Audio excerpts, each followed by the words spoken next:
This is Marcia Trump. I want to welcome you today to the CEADIR series. We have had a discussion for over almost 2 years now on a variety of topics regarding the reduction of greenhouse gases through use of clean energy, through use of adaptation and resilience projects and investments, and also sustainable landscape management. Today's discussion is going to go over the results of a study that was done by the CEADIR project on the impacts of rural road development on forests, greenhouse gas emissions, and economic growth in developing countries. A little bit about CEADIR. For those of you who are not, this may be your first time that you've joined us or are not as familiar with CEADIR. CEADIR has been almost a 5-year project that has been funded by the USAID, and the goal of the project is to help governments, private sectors, and civil society make the business and economic case for climate change mitigation and adaptation actions or investments. It is all about how we can help to mobilize and scale up public and private finance in these 3 areas. And in fact, over the last 4 or 5 years, we have been in over 25 countries at CEADIR project, and we've been helping out on a lot of different areas, not only in assessing through cost-benefit analysis of project opportunities and investments, but also we've been doing a fair amount of environmental assessments and environmental valuation. I won't go through my own bio data, but I wanted to move on to this next overview slide of the presentation. The webinar is going to be examining both your positive and your negative impacts on road construction in terms of just the environmental impacts, and also to a certain extent some of the economics. But I would want to point out that in this paper and in this webinar, we understand that road construction is a major driver of development. And it is so because it helps to provide access to new markets and helps open up new markets by either taking products in or bringing products out. Therefore, our emphasis in this presentation today and in the paper you can see at the URL on the slide where we show the cover page, is basically about how do you detect, how do you enumerate, and therefore how do you assess what are the different impacts on the environment and economic for road development. You'll hear examples from both Gordon and from David Cooley today, and what's important to see is that this paper and this presentation takes us along this continuum of first awareness of what the overall environmental risks might be, to looking at them and evaluating them first qualitatively and if possible quantitatively, all of this leading to adopting some mitigation strategies to building a sustainable road infrastructure. And with that, I will turn it over to Gordon, but I just want to point out also that we will be having Gordon talk for about 10 minutes. We're going to be then having maybe 15 minutes for Gordon, but 20 minutes then for David Cooley, and then we'll have an open Q&A session. Many of you have sent in us certain questions so far. We have perhaps 80 some odd participants joining. We have from over possibly 20 countries, folks on the line, and we really want you to have an engaging conversation. So we really encourage you to use the discussion Q&A box, and we'll be able to send responses to you as well. So type your questions that you would like us to go over, and we will be going over those questions after David is finished. So with that, I'd like to go ahead and introduce Dr. Gordon Smith. He has an incredible experience and field experience throughout the globe in forest management. In particular, related to this topic, he's done 20-some-odd years of carbon sequestration. And with that, I'll turn it over to Gordon to set the framework of the analysis that was used. Please, Gordon.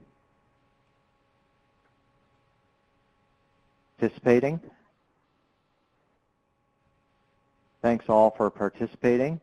here's a quick overview. I will present some of the concepts in this analysis. I'll present some numbers, and then of concepts of the issues in road development and trade-offs. And then David will go into more depth about techniques for doing these assessments and optimizing these trade-offs. There will be a little bit of redundancy on giving some of the numbers, but we think that those are really important and might help the numbers stick in people's brains. But we're dividing up the work where I'm mainly the concepts and David's talking about the mitigation. As Marcy said, people build roads because we need transportation and they're often efficient. So we're looking at how you do this in a way that's both cost effective and minimal environmental damage. This analysis is synthesizing existing knowledge. We're not gathering new knowledge, or we're not doing new field research, but we are trying to draw general relationships and lessons that people can use in considering road infrastructure investments, where and how. And I'll refer people to the report on that. A main concept here is direct effects versus indirect effects. The direct effects are the on-site, the actual building and using of the road, and the indirect effects are primarily changes in land use as a result of roads. And we're going to elaborate both of these things in a fair amount of detail. As Marcy mentioned, because of reduced transport costs and travel time, this opens new markets. It can be increased reliability, particularly wet season, and this facilitates things like access to healthcare and education. We see higher levels of education of people who live near roads. And something else that one of our listeners is interested in is water harvesting, particularly semi-arid and arid areas where roads change the flow of water across the surface of the land, and that can be for good or for bad. There are obviously costs. You have land and you have construction costs. You have dust and noise. We're going to spend a fair amount of focus in this talk on greenhouse gas emissions and a bit on air pollution and social, but not a whole lot. Indirect effects, you can have an increase in resilience according to some studies, and obviously economic growth. The negative effects, we're going to go into more detail, so I'm not going to go into them here. I'll just take a note in case someone's not familiar. Deforestation is the permanent conversion of forest to non-forest. Degradation, we're using this not in an ecological term, but in a carbon stock term, where it's a reduction in carbon stock from disturbance of forests. One of the key points is for your roads to be beneficial, they need to provide more benefits than the costs. And this may be just the direct costs of building and maintaining the road, or you may include environmental costs of habitat disturbance and greenhouse gas emissions. In these rural areas, some of the highest cost effectiveness are new farm-to-market roads that are bringing people who don't have access to markets into the market. They're often starting from a very low base. The incomes are very low, so a moderate increase in income is a big percentage increase, and the costs of building these roads are low compared to highways. We also found some highways where the use was so low that they did not, the economic benefits of the road did not justify the cost of the highway. So with a highway, you need to have high use. Many people are probably familiar with the idea that roads are associated with deforestation. We're going to go into that a little bit more. That's an indirect effect right now. Direct effects, we have the clearing of the road, the manufacturing of the materials, the machinery to build the road, fuel to operate vehicles on the road. We'll go, and then the land clearing. This photo is starting to show some of those indirect effects that we'll be moving into, where you have some main feeder roads. This is a satellite image, main highways, and then you have feeder roads perpendicular, and you see deforestation occurring off the feeder roads. We'll go into, now context matters. This image shows an area that is arid and has, semi-arid and has fairly little vegetation to start with. So with that, you're not going to have much deforestation.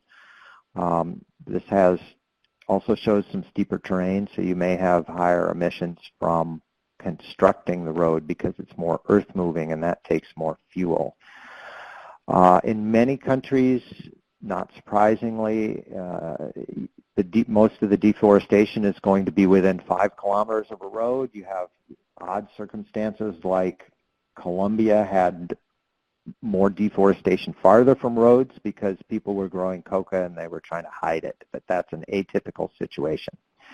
Similarly, you get more degradation within 5 kilometers of a road, and the degradation can be 1/3 to 2/3 of the carbon stock. If that's a one-time logging, as you get in some logging concessions tend to be in rural areas, the forest can recover within 30 years, but if it's close to a population center, you're probably going to have chronic disturbance, ongoing logging and fuel wood cutting, and the carbon stock may not come back. So there's a temporal element in this.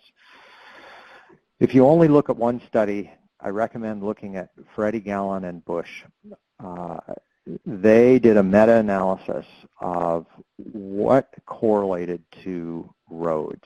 And the key thing here, well, helping you read this, there's all these various variables on the left. The green column is a positive count of studies showing positive correlation and counts of studies showing negative correlation. So forest negatively correlated with roads, and that's in the red box. If you go to the top here, you can look at those green bars, and you can say that protected areas, not always, but on average, did result in more forest remaining even with roads. Higher elevation, again, probably not quite so good for agriculture, since a lot of this clearing is for agriculture in developing countries, and also slope. So slope protects forest. A couple of points on magnitude. Some studies show that 50 to 70% of the direct emissions from constructing a road is the fuel for the machinery, and that's moving earth. There's also significant construction in making the materials. Concrete has high emissions to make it. The studies we looked at didn't look at the absorption of CO2 over the life of the concrete, over decades, but that can be significant. In most cases, the biomass and soil emissions are a modest, like 10-20% of the total direct emissions from building the road. Soil can lose half its carbon when disturbed and moved for roads, and obviously any trees that are there are going to be cleared. Improving and building a road can reduce emissions. If you improve a road quality, you reduce rolling and resistance. Think about lurching over potholes versus cruising along smoothly. And if you can reduce congestion, you can decrease emissions per ton mile. But at the same time, improving road quality can stimulate increased use, and at some points that you can get back to congested, and plus absolute use is absolute increase. So something about magnitudes. Ballpark global emissions recently are on the order of 50 gigatons CO2. And when you look at global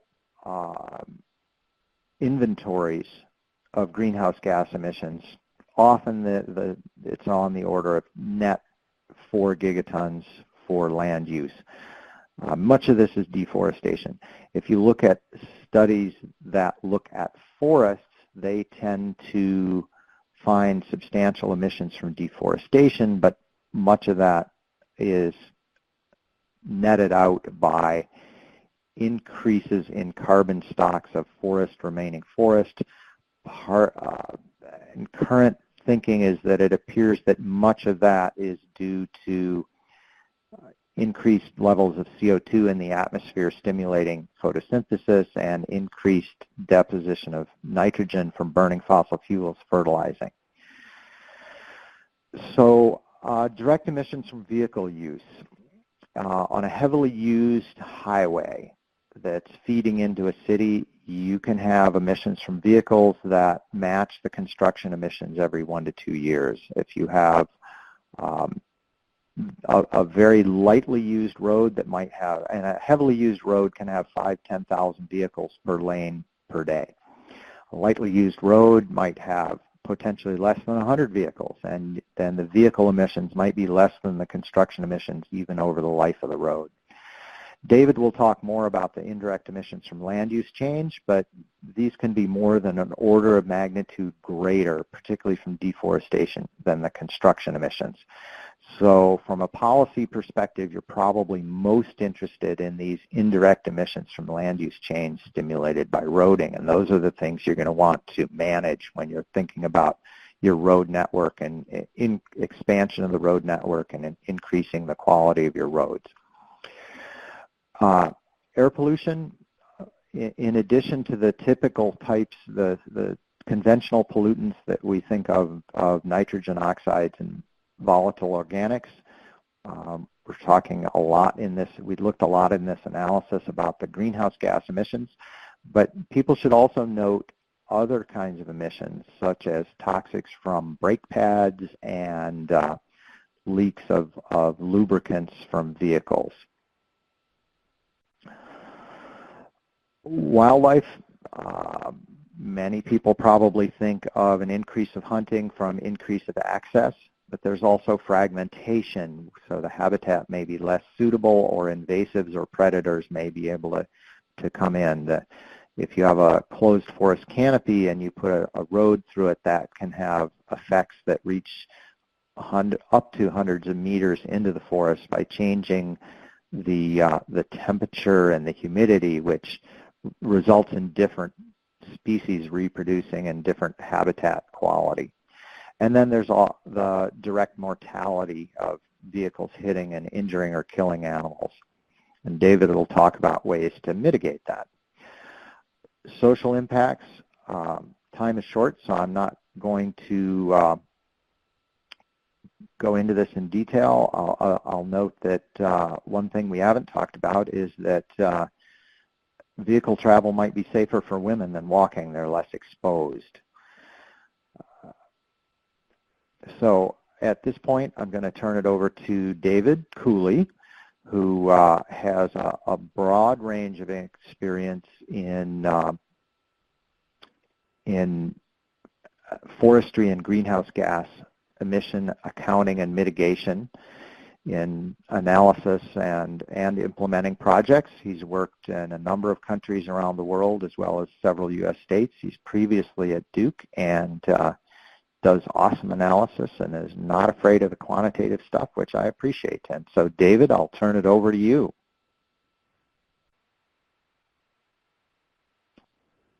And okay, can you hear me now? Yes. Okay, so hello everyone, and thanks again for participating. As As Gordon said, I'll be talking a little bit about the relative magnitudes of the impacts of roads, of the deforestation and degradation impacts of roads specifically, and I'll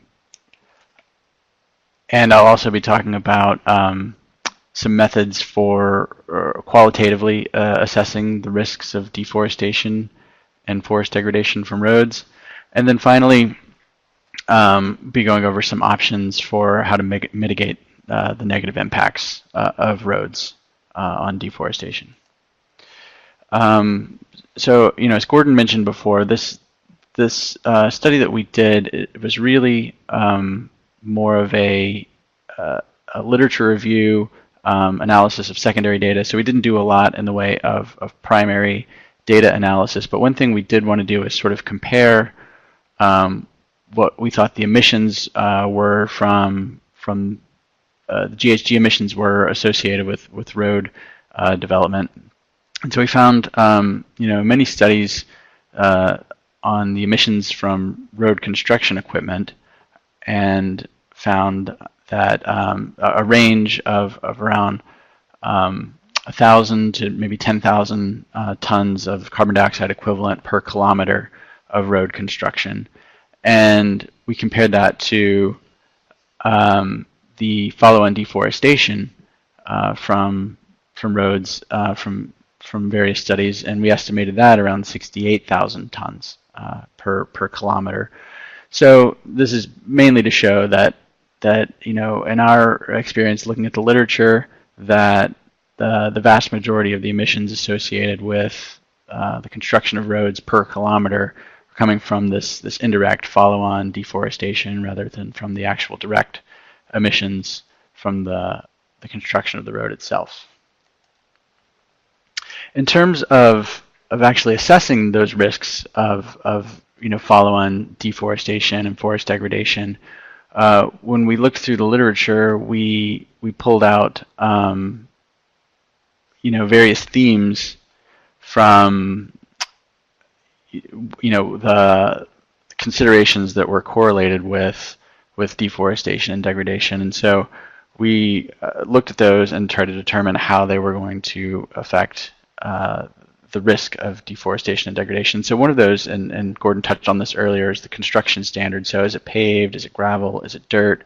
In general, the higher roads constructed to a higher standard tend to get used more, and therefore they increase the risk of deforestation, as well as the size of the population or the markets that is being connected by the road. So if you've got a road that connects to large population areas, that road will get used a lot more, and therefore will potentially lead to more deforestation and degradation risk. And same thing with the forest condition. If the road is going through an area with really high quality primary forest, things that haven't been cut before, that have a lot of opportunity for deforestation, there's a higher risk of higher GHG emissions from those forests. In addition, some other considerations include the protection status. So one thing that should show up in the literature quite often was the protection status tends to have a mitigating effect on deforestation and degradation, and as well as the potential for agriculture areas with sort of fertile soils and the ability to grow various crops that increases the risk of deforestation.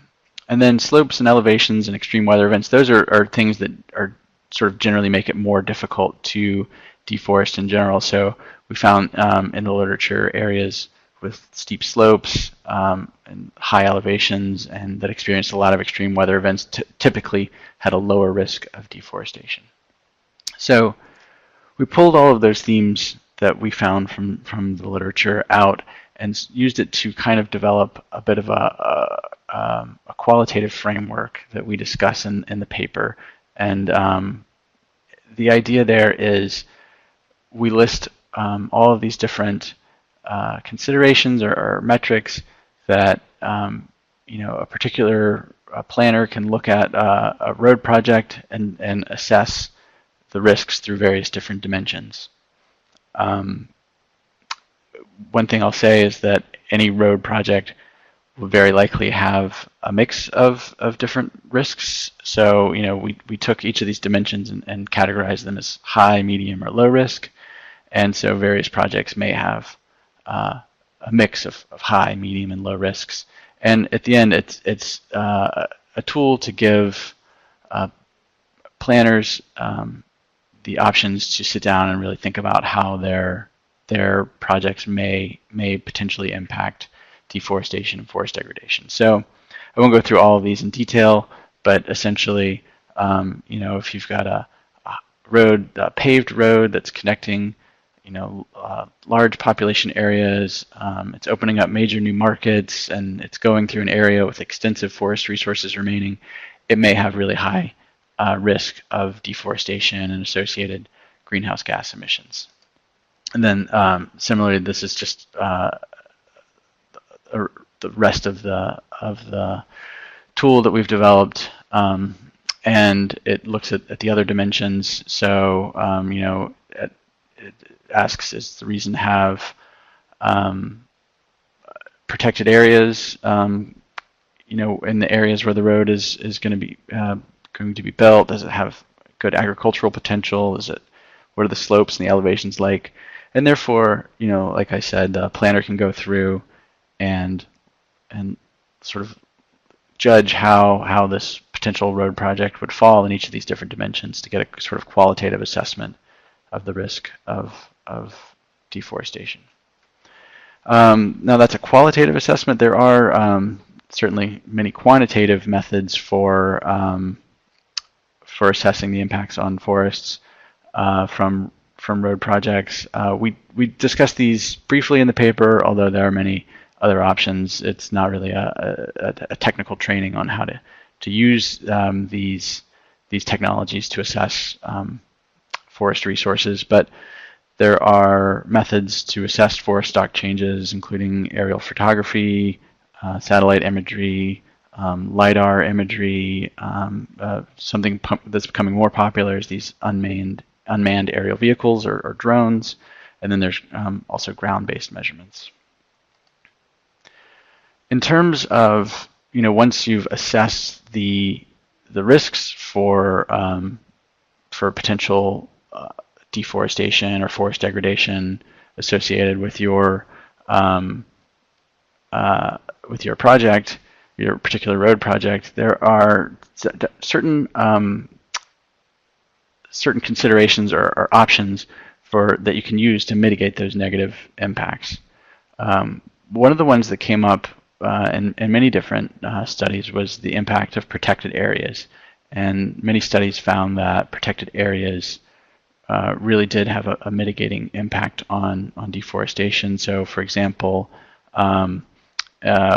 this study in Selva Central, Peru, found that between 1989 and 2005, that area experienced a net deforestation of 5,600 square kilometers, but there was no net deforestation and very little degradation in that region's protected areas. So they found that even though there was deforestation in the region, and that deforestation was highly correlated with the presence of roads, that the protected areas in the region actually experienced no net deforestation. But one thing to point out, as has been discussed widely in the literature, not all protected areas are created equal, and they're not all enforced equally. And so protection enforcement of protected areas are somewhat uneven. And then another thing to point out, that this is not necessarily a recommendation for routing roads through protected areas. If we assume that protected areas are going to be safe, we're not saying you should put a road through there. We're saying that if you're looking to protect deforestation in areas around your road project, you might consider adding some formal conservation protections to those areas. In addition, Gordon mentioned at the very beginning of his talk that roads are important, that roads are useful for transporting people and goods. They are necessary for the economy. And so One thing that that we want to point out is that this is these options are not necessarily an argument for not building roads. They need to be built. They need to we need to be able to transport people and goods, but we need to think about how to mitigate the negative impacts of that. And so one option is just at least consider the alternative modes of transport. So look at other ways of transporting people and goods besides roads. And that includes rail, boat, or air, depending on the availability of resources in your area. The idea there is that roads increase the accessibility of forests all along their entire length. You can stop at anywhere alongside a road and access the forest, whereas these other modes of transport, rail, boat, and air, have more control over the accessibility. So only near, for example, only near train stations or ports or airports. Rail in particular is often a good alternative to roads, and we found that rail shipments on average have 1/5 of the GHG emissions per ton mile of freight compared to trucking shipments. So the actual use of rail has lower emissions than the use of roads for shipping freight. And however, one thing we found is that rail typically has higher capital costs than construction of roads, but can have lower operations and maintenance costs. In addition to considering the alternatives of alternative modes of transport from roads, one thing to pay attention to is transportation network planning. So there are many studies that have shown that road networks that are built in somewhat of an ad hoc, kind of unplanned method tend to create more road segments and just longer overall length of the road network than a more optimally planned network, in which a more optimally planned network could move people and goods as efficiently but with fewer overall road segments. And that's important because, as we found, the length of roads in any areas is generally very tightly correlated with deforestation. So if you could minimize the network, the road network length, and still be able to efficiently transport people and goods, that would help reduce impacts from deforestation and degradation. And along with that, that includes a cost-benefit analysis. So this map here is from a study, an analysis of Highway BR 319 in Brazil, which is connecting Manaus and Porto Velho in the Amazon, and several analyses have found. So this road actually exists, was built many years ago, but was essentially abandoned and not well maintained. And so an analysis was done on whether it would be worth it to reconstruct the road and reopen it. And an analysis found that if you include the environmental impacts associated with the follow-on deforestation from opening up this road in a fairly rural area, that the costs far exceeded the benefits by more than $150 million. And then lastly, there are lots of options for consultations at the beginning of any road project.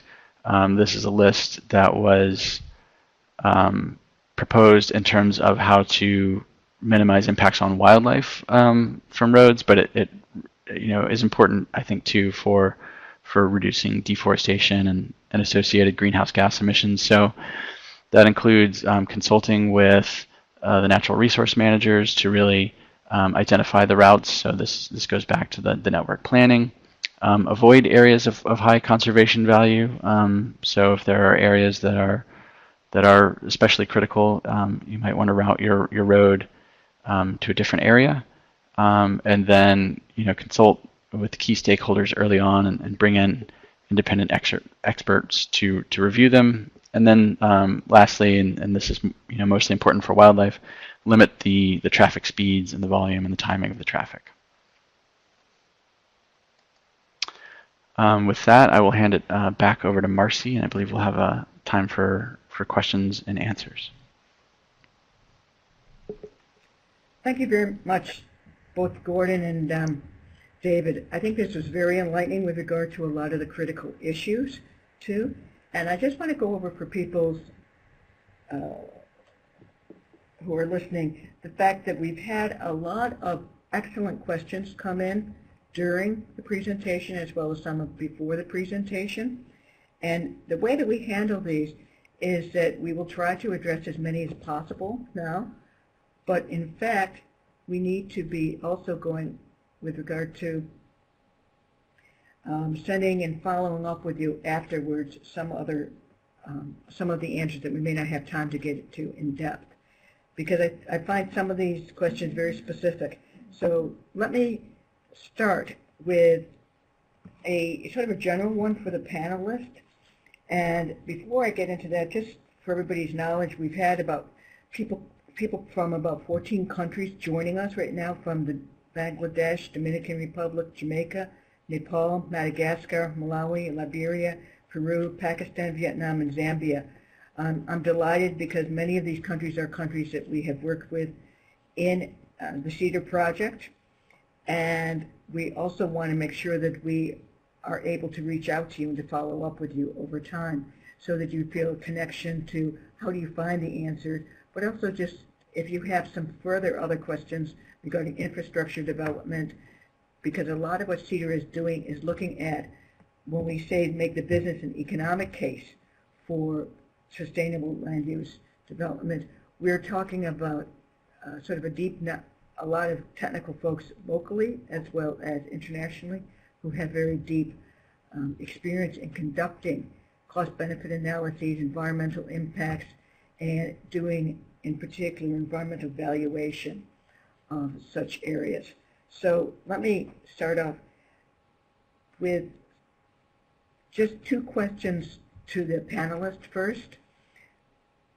Many of the issues that were raised and answers that other participants kindly wrote back to us on were, what are the methodologies that you could recommend for conducting environmental valuation techniques for road construction? What ones do you feel are probably the most effective, in addition to not only being effective, but given the limited data we have in many cases, what methodologies do you think are most robust?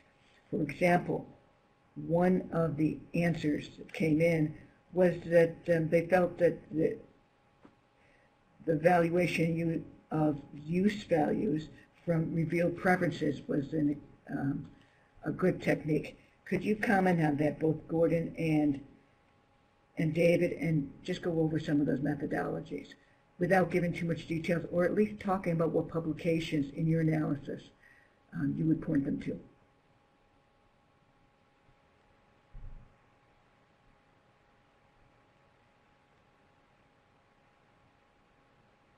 Okay. Okay, go ahead, Gordon. I'll jump in on that. Several people have pointed out that especially if you're getting international funding, you're required to do, for an infrastructure project, you're required to do an environmental assessment. And there's whole bunches of lots and lots of literature on that. So yes, that's probably a key piece of assessing environmental values. And often those studies require a cost-benefit analysis, which can tell you a lot. Sometimes these cost-benefit analyses do not include unpriced extra market environmental values, such as greenhouse gas emissions. And if I made only one recommendation, I would say make sure you put greenhouse gas emissions into your cost-benefit analysis. And you have both greenhouse gas emissions from expected land use change and greenhouse gas emissions from the road use. Also the road construction, but especially the road use. In our analyses, we've found that the value of, once you include the value of greenhouse gas emissions, it can tip you to a different direction being optimal. Another thing that David mentioned is network analysis, which is formally looking at nodes and traffic and looking at optimizing pathways so you can both reduce the cost of construction and the impact. And David, do you have anything to add on that? Yeah, I will just second the call for cost-benefit analysis. I mean, I think it's a common tool, but definitely should be used to compare alternatives. So to really give thoughtful consideration to the road and all the other alternatives to the road, including not building the road, and or using a different mode of transport like rail. And as Gordon said, to use greenhouse gas emissions, include that in the analysis. I think Marcy mentioned that there are other values that could be considered. And that's very true. Forests provide lots of ecosystem services, including water quality protection, biodiversity protection, and Marcy mentioned existence value as well. I think those are all very important ecosystem services, although I will say that they're often very difficult to measure and costly to measure, and there's often very little data available on that. So I think those are certainly important values to consider, but generally the greenhouse gas emissions is something that's somewhat more straightforward to include in the analysis, and certainly worthwhile.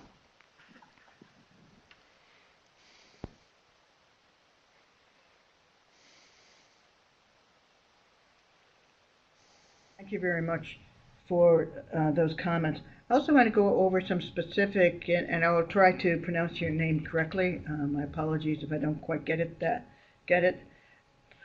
But we've had some other questions come in, and one thing that people have mentioned, we have like Habib Karlem talk about the impact of rural roads on land use, in particular for human settlements and the consumption of productive agriculture. And how would you go about looking at it in the context of poor land use management, institution regulatory frameworks in rural areas, and what would you advise to decision makers, or to, I guess, more than just decision makers beyond bringing up the issue, but how would you advise a ministry perhaps that wants to get an analysis and put out the terms of reference for analysis? What would you have them ask specifically for any group in the terms of reference to use methodologies and preference evaluation techniques with regard to how to measure, poor land management policies or not very tight standards with regard to the development of roads? I'll jump in on that one. Yeah, that's a fundamental issue, poor management in a lot of locations, which I think is perhaps an institutional issue of involving stakeholders and being able to enforce decisions about management to keep management sustainable. But we're talking about roads, so I'll try to focus on roads. And I'll give a couple different answers. There's a tendency to just expand existing pathways. And again, I would suggest consider a network analysis. What are the nodes you want to connect, and what are efficient ways to connect people through feeder roads so that you have a minimal density of road network and you can have roads as narrow as possible. In some very poor rural areas, there can be very simple things where I'm sure all of us have traveled in areas where somebody basically ran a bulldozer across the countryside and made a trench and called it a road. And that's not really a road. It causes erosion. It fills up with water in the raining season. The first thing you do is, if you have any terrain, put in rolling dips where you have water bars that get the water off the road. I mean, that's super basic. And if you can go slightly above that, you actually build a road so it has drainage and works in the wet season. So I think you need to consider the intensity of the pre-existing development when you are thinking about your strategies. And David, do you have anything to add to that, or different views? No, I think that, we've both been plugging network analysis quite a bit, and I think it's worth repeating that it's important, and the reason being is that we shouldn't necessarily, roads have impacts, but they also have value, and the importance of this network analysis helps us ensure that we provide the maximum value from roads for transporting people and goods at the minimum amount of impact. So I think, just ensuring that your road network isn't built in a very unfocused ad hoc sort of approach is probably one of the better things you can do.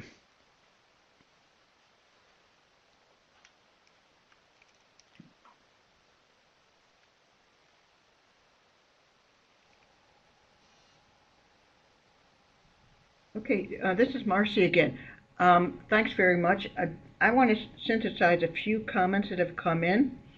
Also, I'm noticing from Holly Jonas and Vensa Zupank, as well as it was mentioned by, I think it's Courtney Landlow from Jamaica, that there are very specific situations in their country. Holly noticed it in the Malaysian Borneo. We noticed that in Jamaica, I'm not sure where Vesna comes from at this point, but and there was also a comment from Madagascar, which said that there are certain conditions like bushfires, extreme events, as well as this sort of lack of standards in EIAs and SEAs that really are, I would say, the ground level issues and the contextual on-site issues that they're dealing with.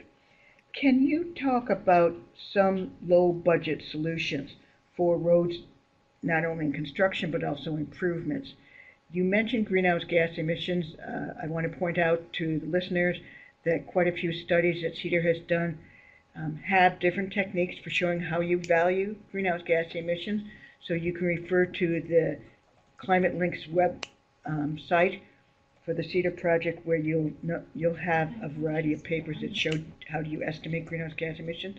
But I want to come back more to specifically people's comments on, in Madagascar, the issue of bushfires, which creates extreme soil erosion, the extreme events that other people have noticed in tropical regions, particularly in the Amazon, and then how do you balance that and those type of massive soil losses, perhaps, when you, one, estimate it, but then two, how do you help to mitigate it, given that you've got the budget constraints? Well, you raise a whole lot of issues there. And I'm not going to address all, but I'll address a couple. Certainly, roads are, in many localities, roads are associated with wildfires. And there's a whole bunch of different causal dynamics there. Everything from it's more access to people, they're doing their behavior, fires escape, to intentional use of fires for clearing. And roads can cause deforestation, and demand for land and deforestation can cause roads. The causality works in different ways.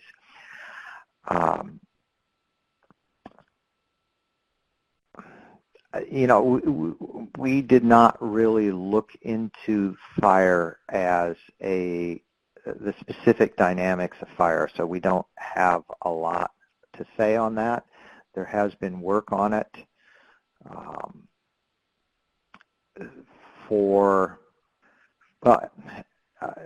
one other thing, you mentioned reducing costs, and that is, think about the standards. Some of the participants have noted that we are in a context in population growth, and that many of these areas are growing. So you want to build a road to support future growth, and some of that is thinking, roads can move growth to where the roads are. So that, as several participants have noted, means you need urban planning and regional planning to think about where do you want your growth to be. If you want to preserve your agricultural lands, you want to put the urban density elsewhere, preferably on the less productive lands, so you can maintain the productive lands in agriculture. One of the challenges we see is that forestry is a low value use, so agriculture will take over forest, and urban uses tend to be higher value than agriculture, so urban uses will take over agricultural land. And by steering your transportation network, in addition with land use regulations, if you can enforce them, you might need that for maintaining some of your agricultural productivity. David, other comments? Yeah, I'm not sure I have much to add on that, other than, you're right that the direction of causality is difficult generally with roads. And so what we found in all of the literature that we reviewed for this paper, generally a strong correlation between the presence of roads and deforestation, but the papers typically stop short of assigning causality, and so that can be a little bit difficult in terms of determining a path for management. So, as you mentioned with fires, it's not clear, if roads are really, a part of the causal relationship with that. So yeah, I think that's probably all I have on that. Okay, I'm going to just take two more questions, and we'll wrap up at this point. We're getting closer to the end.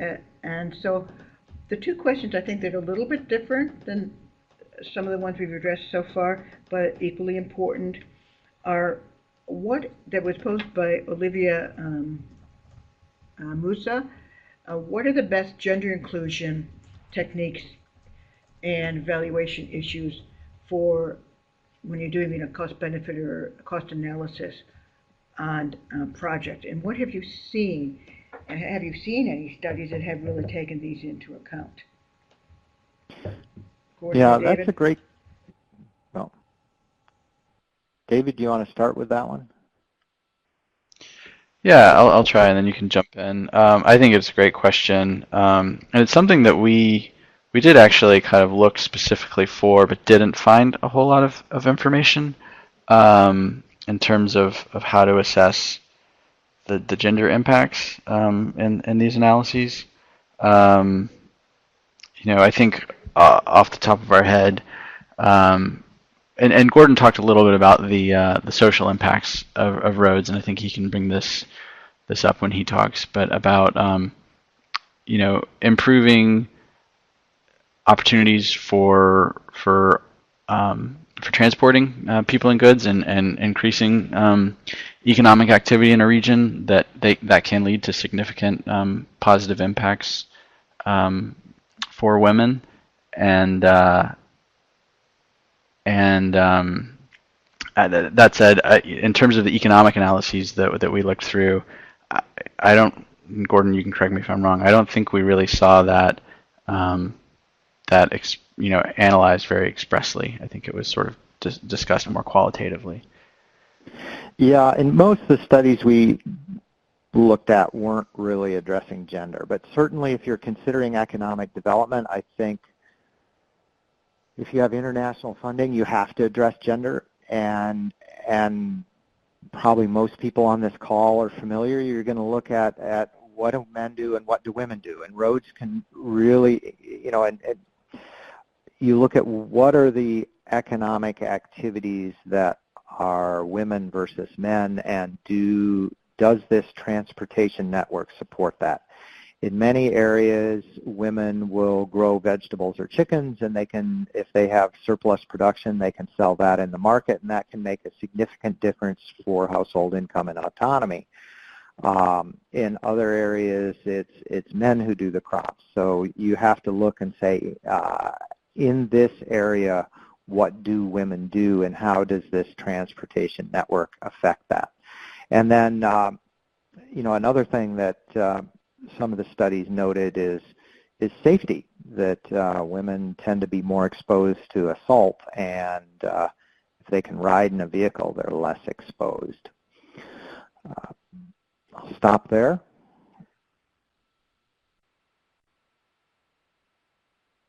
Marcy?